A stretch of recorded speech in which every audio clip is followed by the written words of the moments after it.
പ്രിയപ്പെട്ടവരെ, ഞാനൊരു ഹൊറർ കഥ അവതരിപ്പിക്കുകയാണ്. ഇതിലെ കഥാപാത്രങ്ങൾ വെറും സങ്കല്പ സൃഷ്ടികൾ മാത്രമാണ്. ഇനിയും ഈ കഥ കേട്ടുകൊള്ളൂ.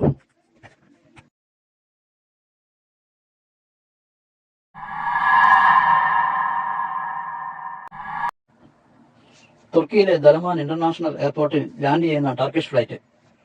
എയർപോർട്ടിൽ ലാൻഡ് ചെയ്യുന്ന ഫ്ലൈറ്റിൽ നിന്ന് മലയാളിയായ റോബിൻസൺ ഇറങ്ങി വരുന്നു.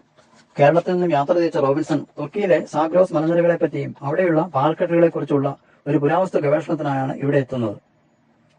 നിബിഡ വനമേഖലകളും മഞ്ഞുവീഴ്ചയുടെ ശൈത്യപ്രദേശങ്ങളും കൂടി ഇനിയും ഏറെ യാത്രയുള്ളതിനാൽ അദ്ദേഹം മുൻകൂട്ടി ബുക്ക് ചെയ്തിരുന്ന കാർ സ്വയം ഡ്രൈവ് ചെയ്ത് സാഗ്രോസിലേക്ക് പുറപ്പെടുന്നു. വയലുകൾ, ചെറിയ ഗ്രാമപ്രദേശങ്ങൾ, ചതുപ്പ് നിലങ്ങൾ, അരുവികളൊക്കെ കടന്ന് അദ്ദേഹം തന്റെ കാർ അതിശീഘ്രം പായിച്ചു. യാത്ര പുറപ്പെട്ടപ്പോൾ തന്നെ തന്റെ വാഹനത്തിന് പുറത്തെ കാഴ്ചകൾ വളരെ നയനമനോഹരമായി അദ്ദേഹത്തിന് തോന്നി. പക്ഷേ സാഗ്രോസിലേക്ക് എത്താൻ ഏറെ ദൂരം യാത്ര ചെയ്യേണ്ടതുള്ളതിനാലും വനപ്രദേശം കടന്ന് അവിടേക്ക് എത്തേണ്ടതിനാലും താൻ താമസത്തിനായി തെരഞ്ഞെടുത്തിരിക്കുന്ന റിസോർട്ട് ഹൗസ് വനമേഖലയ്ക്ക് അപ്പുറമായതിനാലും വളരെ വൈകാതെ തന്നെ തനിക്ക് അവിടെ എത്തേണ്ടതാണെന്ന ചിന്തയും അദ്ദേഹത്തെ അലട്ടിയിരുന്നു.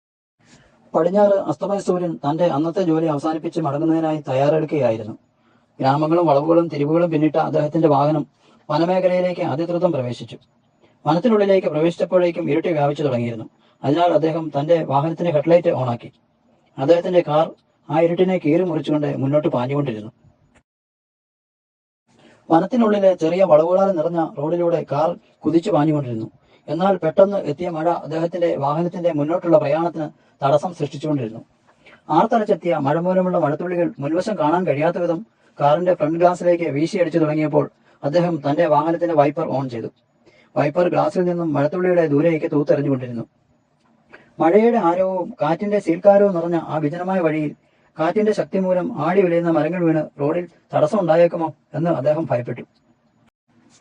ഡ്രൈവിംഗിൽ ശ്രദ്ധ പതിപ്പിച്ചിരുന്ന അദ്ദേഹത്തെ പെട്ടെന്ന് പുറകിലെ സീറ്റിൽ നിന്നും ആരോ തട്ടി വിളിച്ചതുപോലെ അദ്ദേഹം ഞെട്ടിത്തിരിഞ്ഞ് പുറകിലേക്ക് തന്റെ റിയർവ്യൂ മിററിലൂടെ നോക്കി.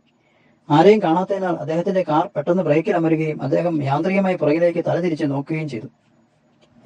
എന്റെ കൂടെ ഞാൻ ആരെയും കൂട്ടിയിട്ടില്ലല്ലോ, പിന്നെന്താണ്, തനിക്ക് തോന്നിയതാവും അദ്ദേഹം സ്വയം ആശ്വസിക്കാൻ ശ്രമിച്ചു. എങ്കിലും എന്തോ ഒരു ഭയം അദ്ദേഹത്തിന് തോന്നി തുടങ്ങിയിരുന്നു. അടുത്ത നിമിഷം അദ്ദേഹത്തിന്റെ കാൽ ആക്സിലേറ്ററിൽ അമരുകയും കാർ മുന്നോട്ട് കുതിക്കുകയും ചെയ്തു. കനത്ത ഇരുട്ടിനെയും ആർത്തലച്ചു പെയ്യുന്ന മഴയെ അവഗണിച്ച് ആ വാഹനം മുന്നോട്ട് പോയിക്കൊണ്ടിരുന്നു. ഇടയ്ക്ക് മഴയുടെ ശക്തി കുറഞ്ഞുവെങ്കിലും കാറ്റിൽ മരങ്ങൾ ആടിയുലയുന്നതിനാൽ തെല്ലു ഭയത്തോടെയാണ് റോബിൻസൺ തന്റെ വാഹനം ഓടിച്ചുകൊണ്ടിരുന്നത്. അടുത്ത നിമിഷം റോഡിന്റെ ഒത്ത നടുവിൽ ഭീമാകാരമായ എന്തോ ഒരു കറുത്ത രൂപം നിൽക്കുന്നതായി വണ്ടിയുടെ ശക്തമായ പ്രകാശത്തിൽ അദ്ദേഹം കണ്ടു. അടുത്ത നിമിഷം അത് ഇല്ലാതാവുകയും മനുഷ്യൻ എന്ന് തോന്നിക്കുന്ന ഒരു രൂപം റോഡിനരികിൽ നിന്ന് തന്റെ വാഹനത്തിന് കൈ കാണിക്കുന്നതായും അദ്ദേഹത്തിന് തോന്നി. കാർ സഡൻ ബ്രേക്ക് ഇടുകയും ആ മനുഷ്യനരികിൽ അദ്ദേഹം കാർ നിർത്തുകയും ചെയ്തു. സാർ, വലിയ മഴയാണ്, എനിക്ക് എൽബുർസിലേക്ക് പോകേണ്ടതാണ്. എന്റെ വാഹനം കേടായി, അതിനാൽ പോകാൻ കഴിയാതെ നിൽക്കുകയാണ്. ദയവായി എന്നെ സഹായിക്കൂ, അയാൾ അപേക്ഷിച്ചു. കനത്ത മഴയിലും റോബിൻസൺ അയാളെ ശ്രദ്ധിച്ചു. നീണ്ട നെടുനീളൻ കുപ്പായം അണിഞ്ഞ അയാൾ എന്തോ ചവയ്ക്കുന്നതിനിടയിൽ മഴ നനയുന്നത് മൂലം വിറയ്ക്കുന്നുണ്ടായിരുന്നു. എന്തെങ്കിലും ആവട്ടെ, തനിക്ക് ഒരു കൂട്ടാവുമല്ലോ. നല്ല മഴയും. ഈ മഴയത്ത് ഈ പാവം മനുഷ്യൻ ഈ ഒറ്റപ്പെട്ട സ്ഥലത്ത് എന്തു ചെയ്യാൻ? അയാളെ സഹായിക്കാൻ തന്നെ റോബിൻസൺ തീരുമാനിച്ചു. കയറിക്കോളൂ. റോബിൻസൺ ഡോർ ഓപ്പൺ ആക്കുകയും അയാളെ അകത്ത് കിടക്കാൻ അനുവദിക്കുകയും ചെയ്തു. ഡോർ അടയുകയും നിമിഷ നേരം കൊണ്ട് തന്റെ കാറിന്റെ ബാക്ക് സീറ്റിൽ അദ്ദേഹം ഇരിക്കുന്നത് കണ്ട് റോബിൻസൺ അല്പം അതിശയിക്കാതിരുന്നില്ല. കാർ ഓടിക്കുന്നതിനാൽ വീണ്ടും റിയർവ്യൂ മിററിലൂടെ കാറിന്റെ ബാക്ക് സീറ്റിലേക്ക് നോക്കിയ റോബിൻസൺ പുറകിൽ ആരെയും കാണാൻ കഴിയാത്തതിനാൽ അദ്ദേഹം സ്വല്പം പരിഭ്രമിക്കുകയും പുറകിലേക്ക് തലതിരിച്ച് അദ്ദേഹം നോക്കുകയും ചെയ്തു. താങ്കൾ ആരാണ്? എൽബുർസിൽ എന്തിനു പോകുന്നു? പരിഭ്രമം പുറത്തു കാണിക്കാതെ അദ്ദേഹം അയാളോട് ആരാഞ്ഞു. ഞാൻ മെക്കാറെ, ഞാനും ഒരു ഗവേഷകനാണ്. അയാൾ തന്റെ നാടിനെക്കുറിച്ചും തനിക്ക് പോകേണ്ടിയിരുന്ന സ്ഥലത്തെയും തന്റെ ലക്ഷ്യവും ഒരു പുരാവസ്തു ഗവേഷണമായിരുന്നെന്നും അദ്ദേഹത്തോട് പറഞ്ഞത് കേട്ട് റോബിൻസൺ അത്ഭുതപ്പെട്ടു. അയാളുടെ സംസാരം ശ്രദ്ധിച്ചുകൊണ്ടിരുന്ന റോബിൻസൺ സ്വയം അറിയാതെ തന്റെ വാഹനം വനത്തിനുള്ളിലൂടെയുള്ള മറ്റൊരു വഴിയിലൂടെ തിരികുകയും ഏറെ ദൂരം പിന്നിടുകയും ചെയ്തു. പെട്ടെന്ന് ഒരു കൊടുമ്പളവ് തിരിഞ്ഞുകൊണ്ടിരിക്കുന്നതിനിടയിലാണ് റോബിൻസണ് താൻ പോകേണ്ടിയിരുന്ന റൂട്ട് മാറിപ്പോയല്ലോ എന്ന് മനസ്സിലാവുന്നത്. അയ്യോ, എന്റെ വഴി തെറ്റിയല്ലോ, എനിക്ക് പോകേണ്ട വഴി ഇതല്ലല്ലോ, റോബിൻസൺ സ്വയം പറഞ്ഞു. അല്ല സാർ, എന്താണ് ആലോചിക്കുന്നത്? വഴി തെറ്റിയിട്ടില്ല സാർ. താങ്കളെ ഞാൻ പഴയ റോഡിൽ എത്തിക്കാം. പക്ഷേ അതിനു മുമ്പ് എനിക്ക് ഇറങ്ങേണ്ട ഒരു സ്ഥലമുണ്ട് സാർ.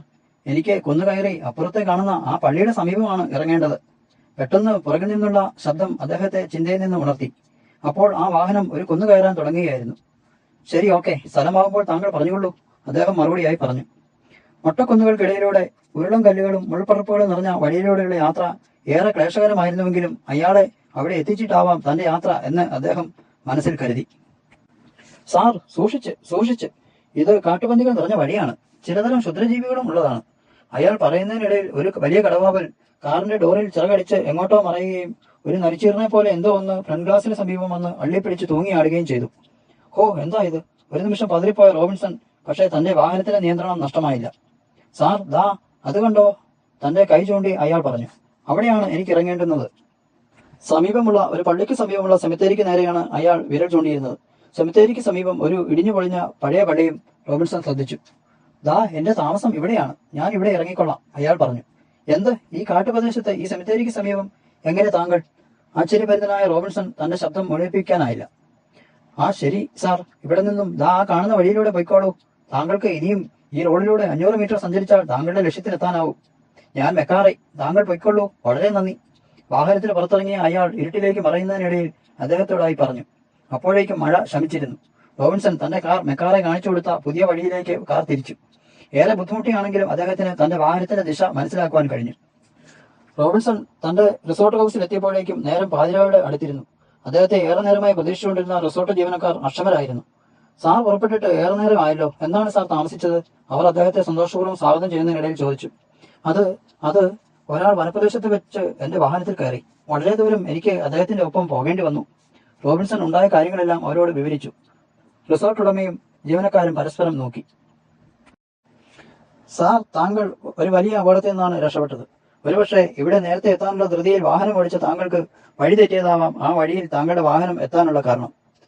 എന്ത് നിങ്ങൾ എന്താണ് ഈ പറയുന്നത്? വിശ്വസിക്കാനാവുന്നില്ല. റോബിൻസൺ തന്റെ ജിജ്ഞാസയിൽ ബാക്കി കേൾക്കാൻ കാതുകൂർപ്പിച്ചു. അത് സാർ, ഒരു കാര്യമുണ്ട്. വഴിതെറ്റി മറ്റൊരു വഴിയിൽ വന്ന താങ്കൾ മെക്കാറയുടെ പിടിയിലാണ് പെട്ടത്. മെക്കാറ എന്നാൽ മരിച്ചുപോയ ഒരാളുടെ ആത്മാവാണ്. അതിന്റെ പിടിയിൽ നിന്നും താങ്കൾ പക്ഷെ എങ്ങനെ രക്ഷപ്പെട്ടു എന്നറിയില്ല. ഈ മലനിരകളിൽ ഉള്ള പുരാവസ്തു ഗവേഷണത്തിൽ ഇറങ്ങിപ്പുറപ്പെട്ട മറ്റൊരാളാണ് മെക്കാറെ. അയാൾ ഈ വനപ്രദേശത്ത് വെച്ച് അക്രമികളാൽ വധിക്കപ്പെട്ടതാണ്. ആ വഴി വന്ന പലരും മെക്കാറയുടെ രൂപത്തെ കണ്ട് ഭയപ്പെടുകയും അപകടത്തിൽപ്പെടുകയും ചെയ്തിട്ടുമുണ്ട്. നിങ്ങൾ ഈ പറയുന്നത് വാസ്തവമോ? അപ്പോൾ എന്റെ ഒപ്പം വന്നതാര്? വിശ്വസിക്കാനാവാത്ത കഥ കേട്ട പോലെ റോബിൻസൺ അവരോടായി ചോദിച്ചു. അതെ സാർ, മെക്കാറെ മരിച്ചുപോയതാണ്. അദ്ദേഹത്തിന്റെ ശവകുടീരം ഇപ്പോഴും ആ പള്ളിക്ക് സമീപം ഉണ്ട്. പെട്ടെന്ന് അരിച്ചിറങ്ങിയ ഒരു ഭയം തന്റെ രോമകൂപങ്ങളിലൂടെ തഴുകിപ്പോകുന്നത് റോബിൻസൺ അറിഞ്ഞു. അത് സാറിനെ വട്ടം കറക്കിയതാണ്. പക്ഷേ താങ്കൾക്ക് അതിന്റെ പിടിയിൽ നിന്നും രക്ഷപ്പെടാൻ കഴിഞ്ഞു. താൻ മരണപ്പെട്ട ദിവസം അതേ സമയത്ത് അതേ സ്ഥലത്ത് ആരെത്തിയാലും മെക്കാറയുടെ ആത്മാവ് അവരെ ആക്രമിക്കാറുണ്ടായിരുന്നു. ഗവേഷണത്തിനായി വന്ന മെക്കാറയെ ആരോ വധിച്ചതാണ്. അദ്ദേഹത്തെ അവിടെ അടുത്ത് തന്നെയുള്ള കുന്നുകൾക്ക് മുകളിലുള്ള ആ ഇടിഞ്ഞു പൊളിഞ്ഞ പള്ളിക്ക് സമീപമാണ് അന്ന് അടക്കം ചെയ്തത്. റിസോർട്ട് ഉടമ റോബിൻസണോടായി പറഞ്ഞു. വരൂ സാർ. റോബിൻസണ് താമസിക്കാനുള്ള റൂം ചൂണ്ടിക്കാണിച്ച റിസോർട്ട് ജീവനക്കാർ പിൻവാങ്ങി. പിറ്റേന്ന് രാവിലെ തന്നെ സാഗ്രോസിലെ മലനിരകളിലെ പഠന മേഖലകളിലേക്ക് ഗവേഷണത്തിന് പോകുന്നതിന് മുമ്പ് തനിക്ക് മുൻപേ ഗവേഷണത്തിനെത്തിയ ആ മഹൽ വ്യക്തിയെ അടക്കം ചെയ്ത സ്ഥലവും തന്റെ ഗവേഷണത്തിന്റെ ഭാഗമാക്കണമെന്നും റോബിൻസൺ തീരുമാനിച്ചു.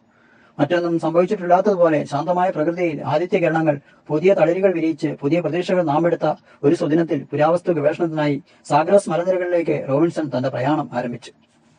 ഈ കഥ ഇവിടെ പൂർത്തിയാകുന്നു.